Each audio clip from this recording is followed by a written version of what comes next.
Приветствуем нашего утреннего гостя. Это Владимир Васильев, художественный руководитель филармонического музыкально-литературного лектория, заслуженный артист Республики Татарстан. Будем говорить о новом сезоне. Здравствуйте, рада вас видеть. Доброе утро. Доброе утро. Итак, в этом году в Татарстанской филармонии начинается 87-й концертный сезон.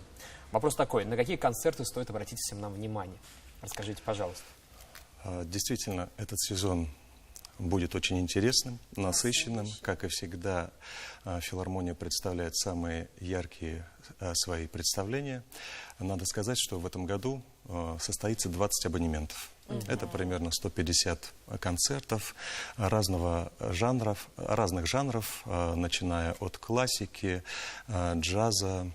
Это будут романсы, танцы, детские представления, литературные вечера. В общем, на любой вкус и цвет для наших любимых зрителей мы подготовили интересные концерты. Приходите. Да, мы правильно понимаем, то есть, купив абонемент, можно будет ходить, да, на серию концертов. Вообще это очень удобно, да? То есть ходишь, уже знаешь, когда пойти.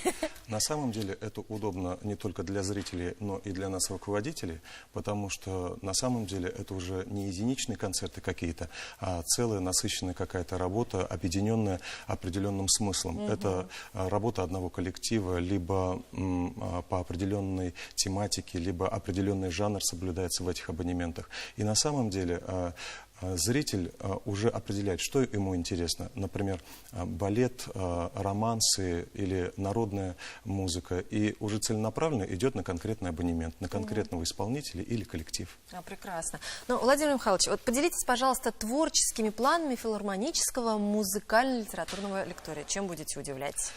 Ну, прежде всего, надо сказать, что помимо коллектива филармонического музыкально-литературного лектория, который я возглавляю, в нашей филармонии существует 4 коллектива. В первую очередь, конечно, это Государственный оркестр народных инструментов под управлением Анатолия Ивановича Шутикова, который в этом году отмечает свой большой юбилей — 30 лет с момента создания. И, конечно, каждый сезон мы открываем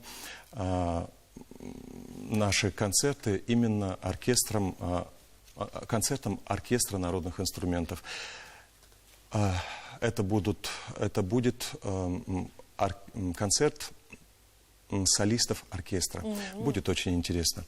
Дальше, конечно, стоит отметить джазовый оркестр и фольклорный коллектив, который возглавляет Айдар Файзрахманов. Ну и касательно лекторийного отдела, конечно, стоит сказать, что в этом году мы организовали и будем проводить как никогда много абонементов. В этом году мы проводим 6 абонементов. Это детские представления новогодние. Конечно же, это будет музыка эпох. Это впервые мы проводим концертное исполнение опер. К 150-летию Рахманинова в октябре месяце мы будем исполнять «Алеко», одноактная опера, и уже в мае к 145-летию со дня постановки оперы Евгений Онегин. Прекрасно. Интересно. Прям ждем нового сезона. Ну, а вот так, расскажите, пожалуйста, я вот впервые, честно скажу, я впервые сталкиваюсь с абонементной системой, мне вот очень интересно, сколько в одном абонементе концертов получается? Ну, для тех, кто первый раз узнает об этом. Так скажем, абонементы начинаются с 3 концертов.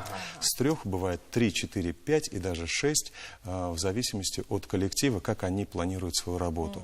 Вот вы, например, захотели прийти на концерт джаза. Да. И смотрите, например, исполнителя, вам нравится, и вы берете этот абонемент. Но я вам скажу, в филармонии есть еще такой замечательный абонемент, который называется личный филармонический абонемент. И каждый зритель может выбрать не только те абонементы, которые уже готовы, предлагают, но и сам выбрать конкретные концерты и объединить их в абонемент и купить со скидкой. Ну, в общей сложности получается процентов на 20 дешевле, поэтому успевайте, как говорится, сани готовят летом, и абонементы, наверное, в августе тоже будет дешевле приобрести. Приходите, приобретайте. Спасибо вам большое. Очень рады были вас видеть, и пусть новый сезон удивляет, радует, и пусть все вам аплодируют. Мы за абонементами. Да. Спасибо, ждем вас. Сейчас выходим на рекламу, скоро продолжим.